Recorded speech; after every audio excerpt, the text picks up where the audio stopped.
that had never been spoken for in the country.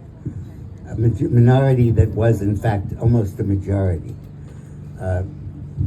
People who were in basically high school graduates who believed in this country, were loyal to it, and the left used to refer to them as flyover country. You know, you get on the plane in LA and you fly over, and when you get to New York, you get off. And that was the only significance of it. And then Hillary helped us a lot when she announced that we were all deplorable. And then Romney helped himself a lot when he said, well, 47% of the people get money from the government, so we're not going to win them. So we have to win the 53% that remain.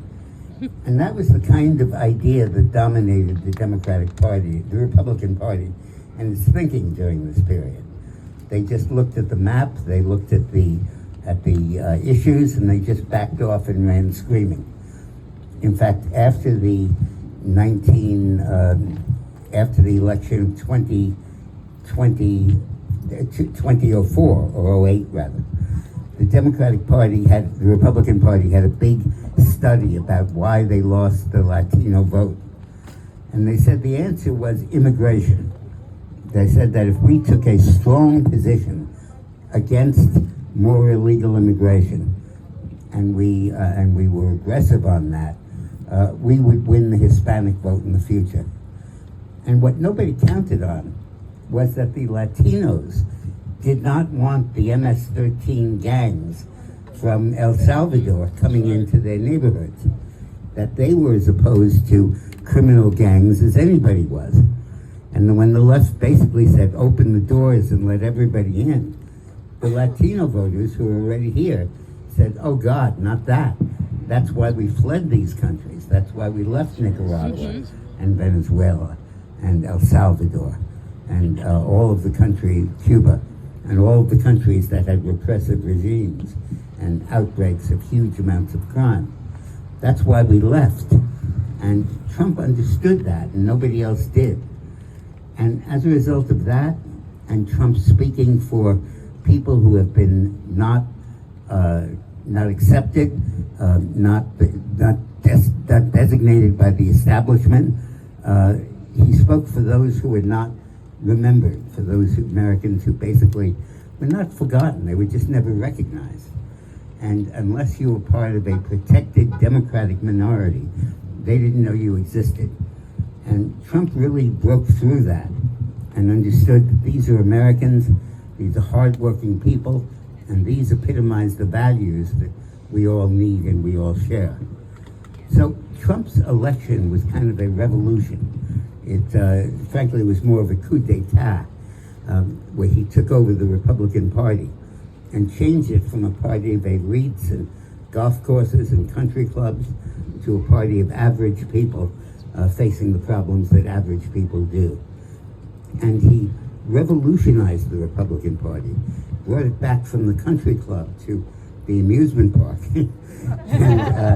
and changed it fundamentally. And that's really what we're looking at today. Now, the Democrats hope that they can lock Trump up until the election or until after the election. I think if their fantasy is that he has to be the president in exile from jail. But we're not going to let that happen. That's right. Woo!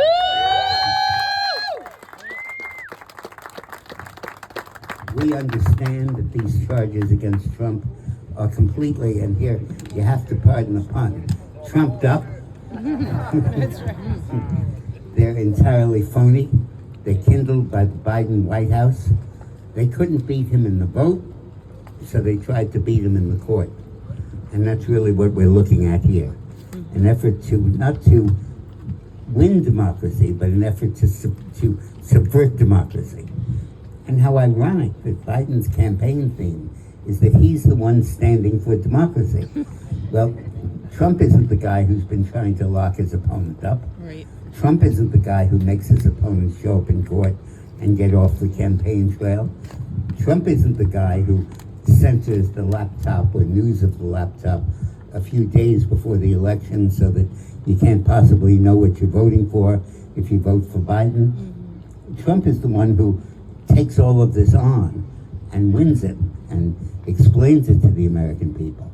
And Trump is really the guy who understands what's going on in this country and understands that this is a major effort to try to basically flip the United States and make us a third world country, make us perhaps a communist country, and certainly not the apostle of freedom that we all know America to be.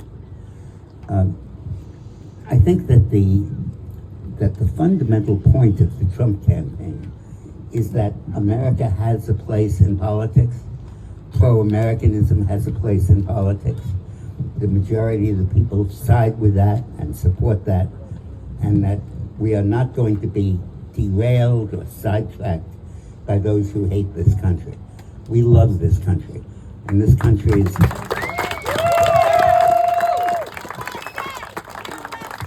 And this country has provided us with an incredible range of opportunity, such that nobody else in the world has them. And those who deride this country, those who knock it, who say that they're looking for a better place, where are you going to go? Cuba? Venezuela? Nicaragua? Russia? Yeah. Where are you going to go? You're running out of places to flee to. And Trump is really making the point that our last-ditch stand, the important stand, is here in America. Yep. I think we're going to win this election.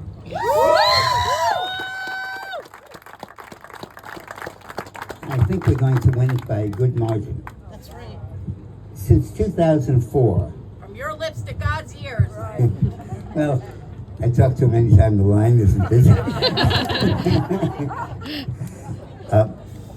In 2004 was the last time the Republican Party won the popular vote. Since then, we won the election a couple of years because of the Electoral College and because all of the Democratic votes were in New York and California, and they can only cast their electoral votes once. And if you bypassed the Electoral College and just looked at the popular vote, the Republican Party would have struck out in 08, in 12, in 16, in 20, they say. But right now, for the first time in more than 20 years, the Republican Party has a dominant lead in the polling, in the popular vote. Donald Trump in the latest polling is about somewhere between 4 and 8 points ahead of Biden. Now, the way it works is that the statisticians have said that given the way the electoral vote breaks and the way the popular vote is distributed, if a Republican can win, if a Republican can lose the popular vote by 3 points, he'll still be elected president.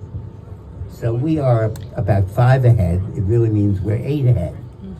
And we're 8 ahead despite the unanimous efforts of the news media to villainize Trump, the entire legal system to try to go after him, to stack charges against him, to make outrageous claims about it. And you have to ask, why are they so afraid of Donald Trump? Why are they scared to death about him? Not because he's going to win an election. Plenty of Republicans do. Not even the fact that he's going to rip the government apart and get rid of the deep state and get rid of all of those operatives. But at a more fundamental level, he's winning the basis of the Democratic Party. Without the black vote, without the Latino vote, without the young vote, there ain't no Democratic Party. And he is going constituency by constituency and winning those votes.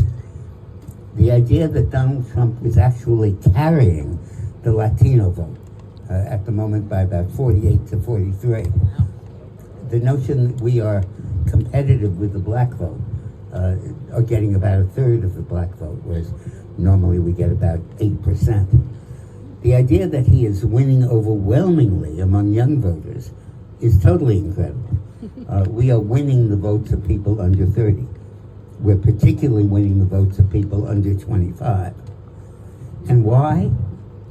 Well, when you think about it, these folks have had their future stolen from them. Stolen by inflation, stolen by a bad economy, but much more importantly, stolen by the lockdowns. Yep. If you're a football player, or a basketball player, or a baseball player, forget about it. You lost 2 years of your career right in the middle of it.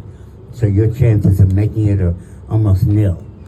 And then now, not only did they take your adolescence away from you, but now the leftist demonstrators are closing down the campuses, so they'll even take your graduation day away from you. And this kind of robbery of people's future is something that voters are just not willing to put up with. And I think the younger generation is rebelling against it in an amazing way. And when we say that Trump is carrying young people, it's not just a demographic, it's a prediction that the future is going to move heavily toward the Republicans and toward Trump.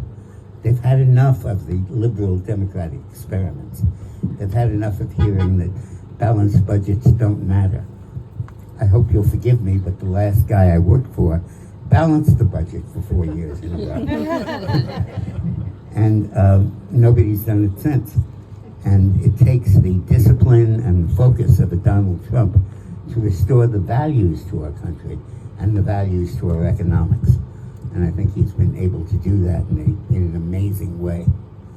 So when we speak for Donald Trump, we're speaking about a change that is taking over this country and is moving it in the right direction. Trotsky, the communist, said that an idea is impossible until it becomes inevitable. And that's really what's happening here. The idea of the Republicans winning, the idea of Trump electing Trump, the idea of electing someone who is so committed to smashing the deep state that dominates our country is so incredible that it is impossible until it becomes inevitable. And we're watching it become inevitable with each day's polling as we see the changes that